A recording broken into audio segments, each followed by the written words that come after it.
Friends, आज हम करेंगे अपना क्लास 12th का नेक्स्ट टॉपिक जो कि हमारा है एडमिशन ऑफ ए पार्टनर्स। आज हम करेंगे अपना 4th लेसन 12th क्लास का। देखिए इसमें क्या है, नए पार्टनर्स का फर्म में प्रवेश। अब हम कहेंगे कि आखिर क्यों एक फर्म को जो है न्यू पार्टनर्स चाहिए होता है, क्यों आवश्यकता होती है नए पार्टनर्स की। ठीक है, न्यू पार्टनर्स की फर्म में आवश्यकता क्यों होती है, तो इसके कई रीजंस होते हैं।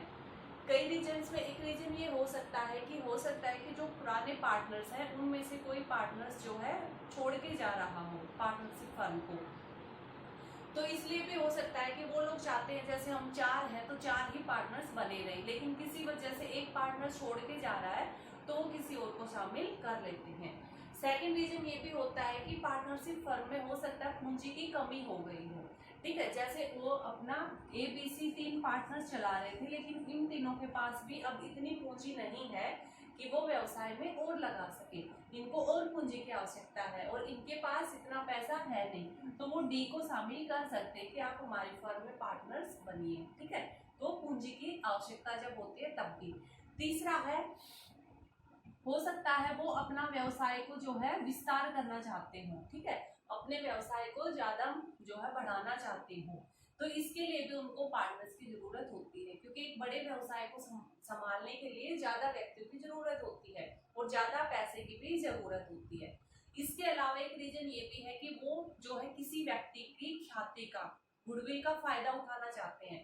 जैसे किसी व्यक्ति की मान लो लीजिए समाज में अच्छी खासी इमेज है, तो हर एक व्यक्ति चाहेगा ना कि इस व्यक्ति को मैं अपने साथ रखूं, मैं अपने जो है व्यवसाय में अगर मैं इसका भी नाम शामिल कर लूंगा तो लोगों के ऊपर एक अच्छी इमेज बनेगी। ठीक है, लोगों को मतलब विश्वास होगा मेरी फर्म के लिए कि हाँ भाई बहुत अच्छी फर्म है, क्योंकि इस फर्म से जो है वो फलाना फलाना व्यक्ति भी जुड़ा हुआ है और उसकी इमेज वैसे ही काफी अच्छी है।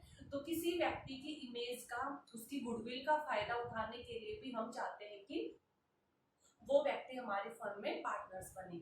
या फिर इसके अलावा ये भी हो सकता है कि जो है उसका विस्तार करना, ख्याति मतलब किसी उसका व्यक्ति की ख्याति का फायदा उठाना, या फिर पूंजी की कमी, ऐसे कई रीजंस हो सकते हैं। ठीक है, तो अब हमारा आएगा कि या फिर हाँ एक और रीजन ये भी हो सकता है कि जैसे कोई कर्मचारी है फर्म में, जैसे ABC किसी फर्म में जो है कई कर्मचारी इसके अंडर में काम कर रहे हैं। कई बार क्या होता है कि कोई कर्मचारी बहुत ही अच्छा होता है, ठीक है, उसके पास बहुत ही अच्छी नॉलेज होती है, तो उसकी नॉलेज का फायदा उठाने के लिए उस इम्प्लॉय को जो एज ए एम्प्लॉय जो फर्म में काम कर रहा था, मान लीजिए X, तो ABC क्या सोचते हैं कि यार X व्यक्ति के पास जो बहुत अच्छा दिमाग है, बहुत अच्छा जो है इसको नॉलेज है, तो इसको एम्प्लॉय की बजाय क्यों ना हम इसको पार्टनर्स ही बना लें और इसकी नॉलेज का हम फायदा उठा पाएंगे। तो वो X को भी अपने साथ पार्टनर्स बना लेते हैं। तो ऐसे कई रीजंस होते हैं जिसकी वजह से हम नए पार्टनर्स को शामिल करते हैं। तो ये तो थी बात कि हमें न्यू पार्टनर्स की क्यों आवश्यकता होती है। अब है न्यू पार्टनर्स की एंट्री पर एडजस्टमेंट, क्योंकि देखिए जब नया पार्टनर्स आता है किसी भी व्यवसाय में, फर्म में, तो जैसा कि हम पीछे के लेसन में पढ़ के आए हैं कि वो व्यवसाय, वो फर्म जो है बिल्कुल नई तरह से स्टार्ट होती है। उसकी जितने भी एसेट्स है, जितनी भी लाइबिलिटीज है, उनको दोबारा से रीवैल्यूएट किया जाता है।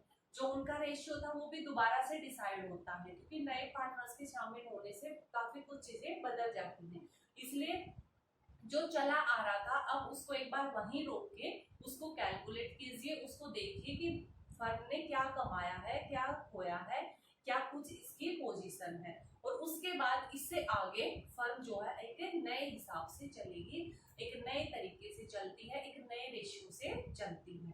ठीक है, तो नए पार्टनर्स के एडजस्टमेंट के टाइम पे हमें कुछ एक जो है एंट्री के टाइम पे हमें कुछ एक एडजस्टमेंट करनी पड़ती है। जैसे न्यू प्रॉफिट शेयरिंग रेशियो में निकालना पड़ेगा, जो कि हम पीछे के लेसन्स में भी पढ़ के आए कि जैसे ही कोई फर्म में पार्टनर्स शामिल होता है तो हम क्या करते हैं, नया लाभ विभाजन अनुपात ज्ञात करते हैं। सेकंड है गुडविल का लेखांकन करना, कि वो पार्टनर जब फर्म में शामिल होता है तो वो अपनी खुद की भी तो कुछ गुडविल लेके आएगा, तो वो जो गुडविल लेके आएगा उसका ट्रीटमेंट कैसे किया जाएगा, उसको कैसे हम जो है उसके साथ अकाउंटिंग जो है ट्रांजैक्शन किस प्रकार से की जाएगी, कैसे उसका लेखांकन किया जाएगा, तो वो चीज भी हम यहाँ पर देखेंगे।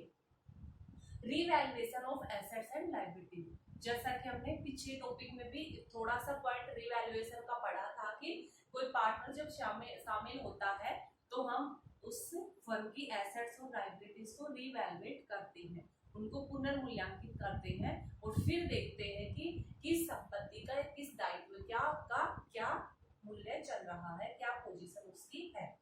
उसके बाद है रिजर्व और रिजर्व प्रॉफिट का लेखांकन करना। जैसा कि हम जानते हैं कि फर्म कुछ एक रिजर्व बना के रखती है, ठीक है, बुरे टाइम के लिए, या फिर लाभ का कुछ हिस्सा बचा के रखती है कि भाई फ्यूचर में उसके काम आएगा। तो जब नया पार्टनर्स आता है तब इन रिजर्व्स के और इन जो है संचित किए हुए लाभों का कुछ लेखांकन किया जाता है, इनका भी कुछ ट्रीटमेंट किया जाएगा, वो किस प्रकार से किया जाएगा वो भी हम इस लेसन में देखेंगे। नेक्स्ट है पार्टनर्स की कैपिटल को न्यू प्रॉफिट शेयरिंग रेशियो के हिसाब से जो है एडजस्ट करना। कई बार क्या होता है कि पार्टनर्स ने किसी ने कितनी पूंजी लगा रखी है, किसी ने कितनी पूंजी लगा रखी है, तो कई बार क्या डिसाइड होता है कि जो पार्टनर्स की पूंजी होगी वो जो नया प्रॉफिट शेयरिंग रेशियो है उस हिसाब से उनकी पूंजी होगी, जिसको जितना लाभ में हिस्सा मिलेगा उसको उसी हिसाब से पूंजी लानी पड़ेगी। अब ये तो है नहीं कि एक व्यक्ति ने पैसे लगा रखे कम और लाभ लेके जा रहा है ज्यादा, तो कई बार ये भी डिसाइड हो जाता है कि जो लाभ विभाजन, जो प्रॉफिट बांटने का, प्रॉफिट को डिस्ट्रीब्यूट करने का जो रेशियो है, आपको पूंजी भी उसी रेशियो में लगानी पड़ेगी। तो ये 5 पॉइंट्स है जो हम इस लेसन्स में नंबर वाइज जो है 1 बाय 1 करके हम इन 5 पॉइंट्स को समझेंगे। तो अब हमारी जो है लेसन स्टार्ट होता है फर्स्ट पॉइंट से, calculation of new profit sharing ratio.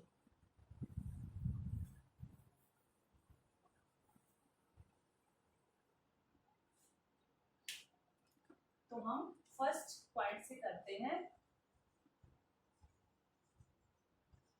Calculation of new profit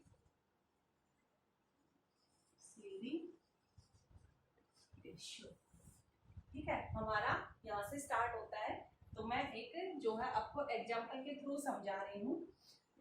जैसे ही कोई पार्टनर देखिए फर्म में शामिल होता है तो उसके शामिल होने से फर्म का जो पुराना लाभ अनुपात था, जो लाभ हानि अनुपात था, वो चेंज हो जाता है। तो कई बार तो हमें दिया होता है कि भाई उनका ओल्ड रेशियो इस प्रकार से था और उनका न्यू रेशियो ये हो गया, लेकिन कई बार उनमें न्यू रेशियो नहीं दिया होता, हमें सिर्फ ये बताया जाता है कि ओल्ड रेशियो इस तरह से था और जो न्यू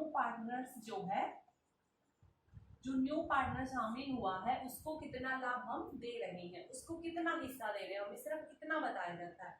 तो उसके बेस पे हमें जो पार्टनर्स, बाकी के पार्टनर्स बच गए, उनका नया रेशियो क्या करना। ठीक है, जैसे ए बी सी एक फर्म में पार्टनर्स हैं और वो अपना लाभ हानि बांटते हैं 3/6।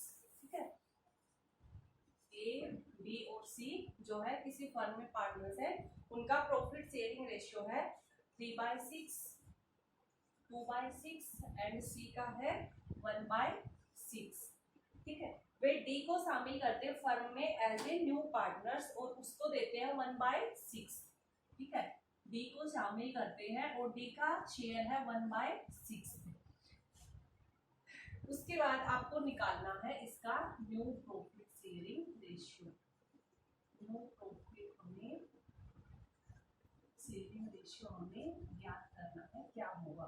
हमें देखिए हमारे पास क्या है, ओल्ड रेशियो है और डी को जिसने फर्म ने डी को शामिल किया है उस डी का हमारे पास क्या है, उसका शेयर है कि वो लाभ में से कितना हिस्सा लेगा।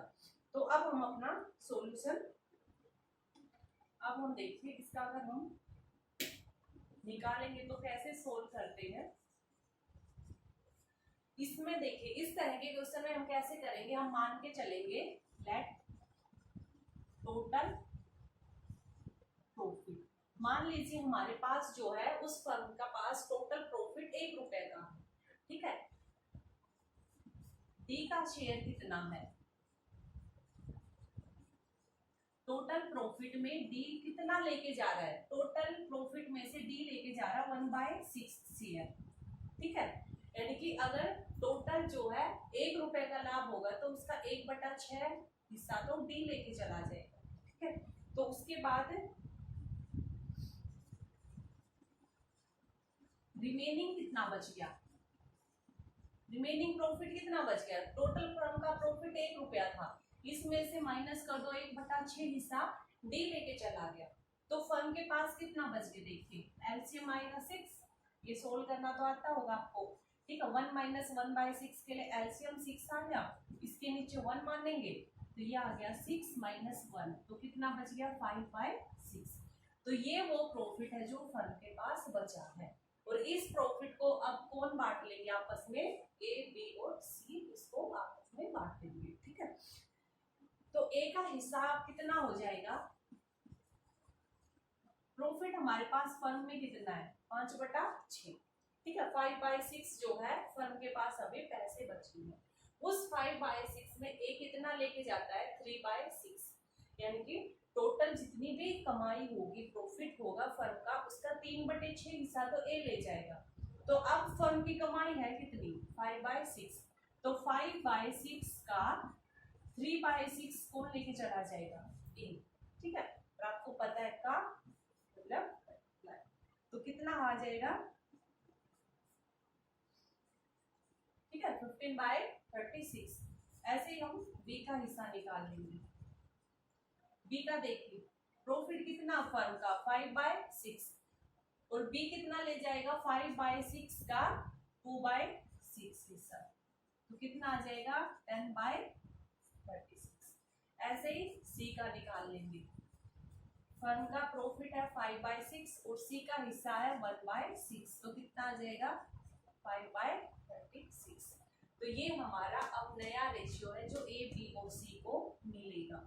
ठीक है, तो अब हमारे पास आ गया न्यू रेशियो, ए का 15/36, 10/36 और इसका, और देखिए डी का हमारे पास दे रखा है कितना 1/6, तो 1/6। ठीक है, अब हम अपना क्या निकालेंगे न्यू प्रॉफिट शेयरिंग रेशियो।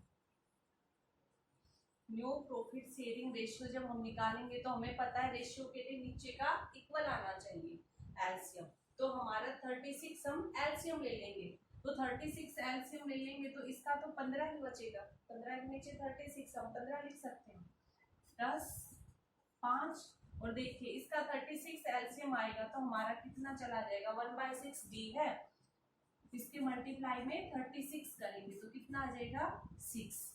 ठीक है, कितना आ जाएगा हमारा 6, तो हमारा रेशियो हो जाएगा 15 10 5 6। ठीक है, 15 रेशियो 10 रेशियो 5 रेशियो 6। ठीक है, तो हमारा new profit sharing ratio A B C और डी का कितना आ गया 15 10 5 6। ठीक है, अब देखिए इनका आप टोटल करोगे, इनका आप अगर टोटल करोगे तो कितना आ जाएगा 36, टोटल कितना आएगा 36। इसीलिए हम इनका ऐसे नहीं लिखते 15/36 36/36, इसलिए हम इसको नहीं लिखते क्योंकि हमें पता है कि इनका टोटल 36 है, जब कोई चीज डिवाइड करनी होगी तब हम 15/36 कर देंगे। जैसे प्रॉफिट को जब हम बांटते हैं तो जब प्रॉफिट को बांटते हैं तो ऐसे ही करते हैं ना, मान लीजिए प्रॉफिट 100 रुपए का है तो एक का हिस्सा जब हम निकालते हैं तो 15 इनका टोटल करते हैं। ठीक है, इसलिए रेशियो को हम फिर ऐसे इस फॉर्म में लिखते हैं। तो ये आपको बस आपको नया रेशियो निकालना है, नया रेशियो ए बी सी का आ गया और डी का हमें उसने खुद दे ही रखा था, तो इसको फिर हमें सोल्व करना है क्योंकि नीचे एक जैसा एलसीएम चाहिए। तो एक जैसा एलसीएम के लिए हम ये भी कर सकते हैं कि 36 हमारा एलसीएम आ गया, ए का 15 है, बी का 10 है, सी का 5 है, क्योंकि नीचे तो 36 है, 36 से 36 डिवाइड हो जाएगा 1 बचेगा। अब यहाँ पे 36 को 6 से डिवाइड करेंगे 6 बच जाएगा, 1 मल्टीप्लाई में 6 आएगा, तो हमारा ये रेशियो आ जाएगा 15 10 5 और 6 का। तो आपको इस तरह से न्यू प्रॉफिट शेयरिंग रेशियो जो है कैलकुलेट करना है जब कोई पार्टनर्स फर्म में जो है एंटर करता है।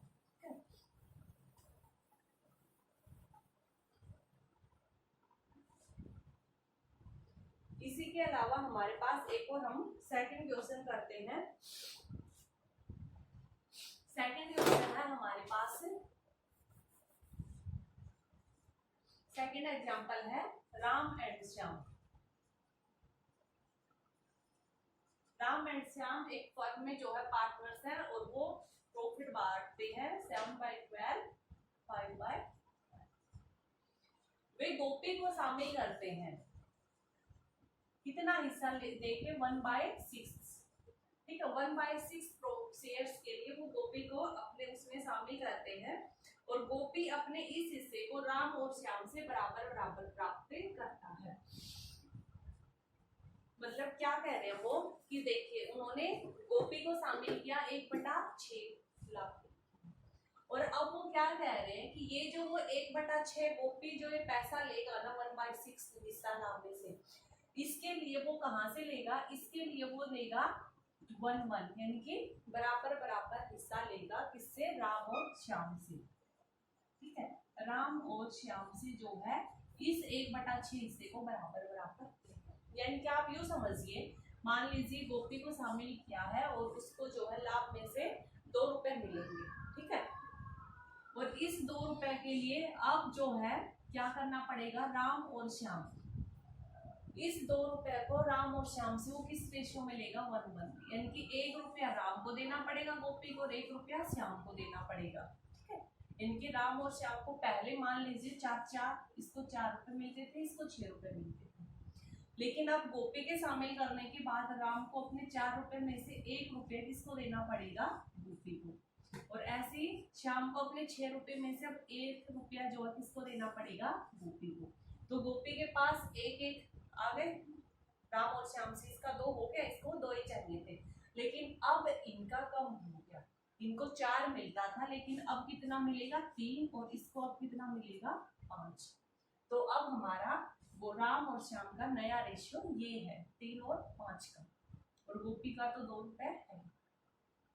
तो जब इस तरह से हमारे पास दिया होगा तब हम कैसे निकालेंगे, तो अब देखिए हमारा क्वेश्चन कि उसको जो है 1/6 चाहिए, और 1/6 जो है वो कैसे ले रहा है, 1/6 वो राम और श्याम से इक्वल रेशियो में ले रहा है, ठीक है। राम और श्याम से इक्वल रेशियो में ले रहा है, ठीक है। यानी कि शेयर एक्वायर्ड बाय गोपी, ठीक है। Share acquired by Gopi from Ram. Gopi का 1/6 है,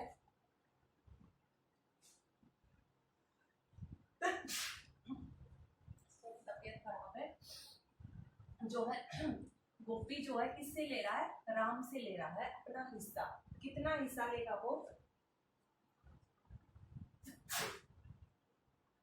गोपी का हिस्सा 1/6, और वो इस 1/6 का कितना हिस्सा ले रहा, आधा हिस्सा, राम और श्याम से वो 1:1 पे ले रहा है अपने पैसे को, उसको पैसे चाहिए 1/6, तो इस 1/6 का आधा पैसा कौन देगा, राम देगा, ठीक है।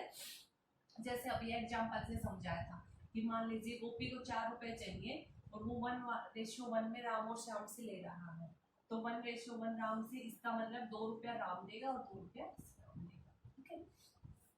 तो अब उसके पास 1/6 चाहिए उसको, तो गोपी का पैसा चाहिए उसको 1/6, तो 1/6 का आधा हिस्सा वो राम से लेगा, तो राम से कितना रुपया लेगा उसने, 1/12, समझ गए।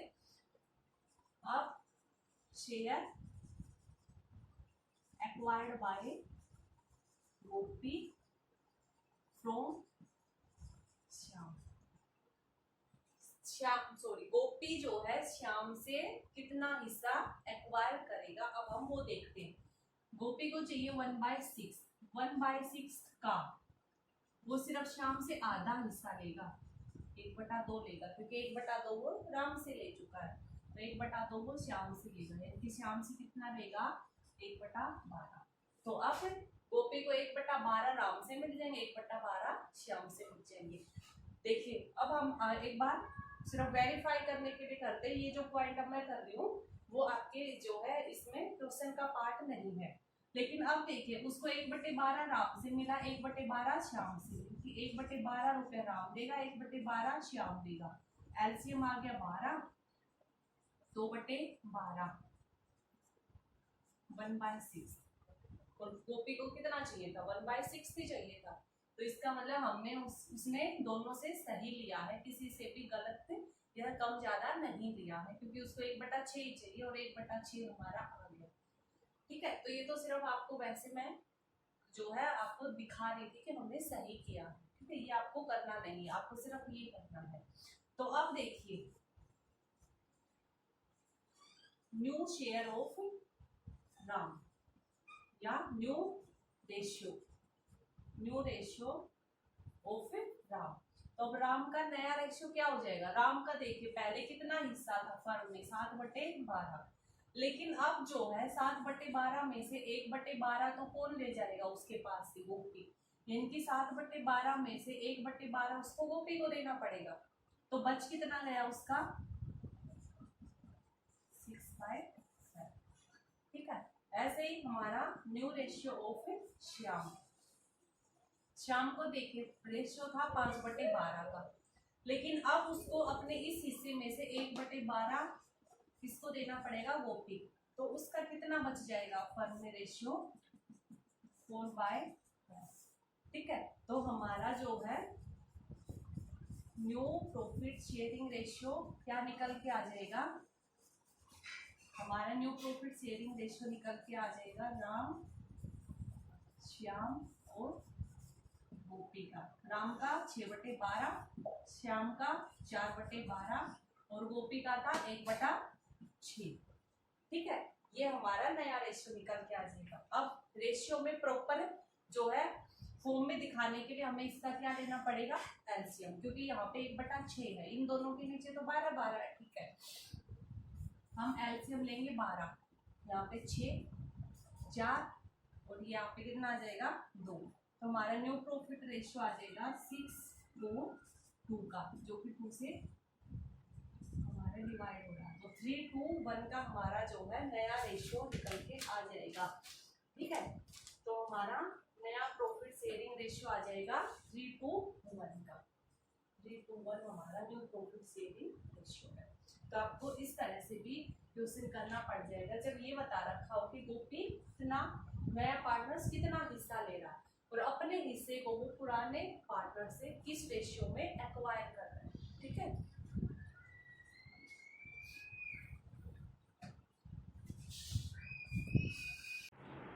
अब हमारा है नेक्स्ट क्वेश्चन। आपको एक और एग्जांपल के थ्रू समझा रही हूँ मैं। ए बी सी एक पार्टनर्स हैं जिनका रेशियो था 3:1 का रेशियो। वो जो है डी को भी शामिल करते हैं फर्म में, कितने हिस्से के लिए, 1/8 हिस्से के लिए डी को शामिल करते हैं। और अब इन्होंने क्या बता रखा है कि डी जो है वो अपना 1/8 हिस्सा कैसे एक्वायर करेगा, वो एक्वायर करेगा 1/6 बी से लेगा और 1/6 सी से लेगा। कि डी जो है अपने 1/8 हिस्से के लिए 1/6 हिस्सा बी से लेगा और 1/6 सी से। देखिए पिछले वाले क्वेश्चन में हमें ये बता रखा था कि भाई सी 1/6 था शायद। ठीक है, उसमें ये बता रखा था कि वो 1/6 को ना बराबर बराबर रेशियो में लेगा बी ए और बी से। तो हमने वो किस रेशियो में लेगा वो हमें निकालना पड़ा था, यानी कि 1/1 इक्वल। अब हमें ये जो पिछली बार निकाला था 1/1, यानी कि ए को आधा देगा और बी भी अपने हिस्से में से आधा हिस्सा उसको देगा। ठीक है, यानी कि ए का जैसे सी का 1/6 ले रहा था तो आधा हिस्सा ए से लेगा और आधा हिस्सा बी से लेगा, ऐसे ही था ना। तो पहले जब हमने यहाँ पे ये निकाला था, लेकिन अब की बार उसने ये चीज निकाल के दे रखी है, अब की बार उसने बता रखी कि वो कितना लेगा, 1/6 लेगा। अब की बार उसने ये नहीं बता रखा कि वो किस रेशियो में लेगा। ठीक है, अब की बार उसने ये बता रखा है कि वो कितना हिस्सा लेगा। तो 1/6 हिस्सा बी से लेगा और 1/6 हिस्सा सी से लेगा, ए से कुछ नहीं लेगा। तो अब हमारा देखिए ठीक है, अब हम अपना निकालेंगे बी का नया शेयर। बी का न्यू शेयर निकालेंगे हम, कितना हो जाएगा देखिए, बी का पहले कितना था 2/6। अब 2/6 में से जो है 1/6 हिस्सा तो उसके पास से कौन ले जाएगा, डी ले जाएगा 1/6। ठीक है, और ऐसे ही सी का न्यू शेयर हम निकालेंगे तो इसको 1/6 मिलता था सी को। ठीक है, इस 1/6 में से 1/, कितना ले जाएगा वो 1/6 बार सी से लेगा, ओके 1/6, 1/, नहीं कुछ गड़बड़ करी है हमने शायद, देखिए हाँ क्या गड़बड़ करी हमने, 1/6 नहीं 1/16 है, क्योंकि देखिए हमारा वहीं से हमने बताया था ना वेरीफाई भी करने के लिए 1/6 अगर हम लेते तो क्या होता 1/3 हिस्सा होता, लेकिन बी तो 1/8 ले रहा है तो वो उससे गड़बड़ था कि उस में 1/16 है। अब देखिए 1/16 बी से लेगा, 1/16 सी से लेगा, 2/16 हो जाएगा, आ गया ना हमारा 1/8, और डी को 1/8 ही मिल रहा है, तो वो यहाँ पे 16 था ना कि 6 था। तो अब बी का नया रेशियो हो जाएगा 2/6, उसको पहले मिल रहा था, इसमें से 1/16 हिस्सा उसको डी को देना पड़ेगा। ऐसे इसको भी 1/6 पहले मिल रहा था, 1/16 उसको डी को देना पड़ेगा। तो नया रेशियो इनका क्या आ जाएगा, अगर हम एलसीएम लेंगे हमारे पास एलसीएम आ जाएगा 48, 16 माइनस 16 3 13/48, और इसका आ जाएगा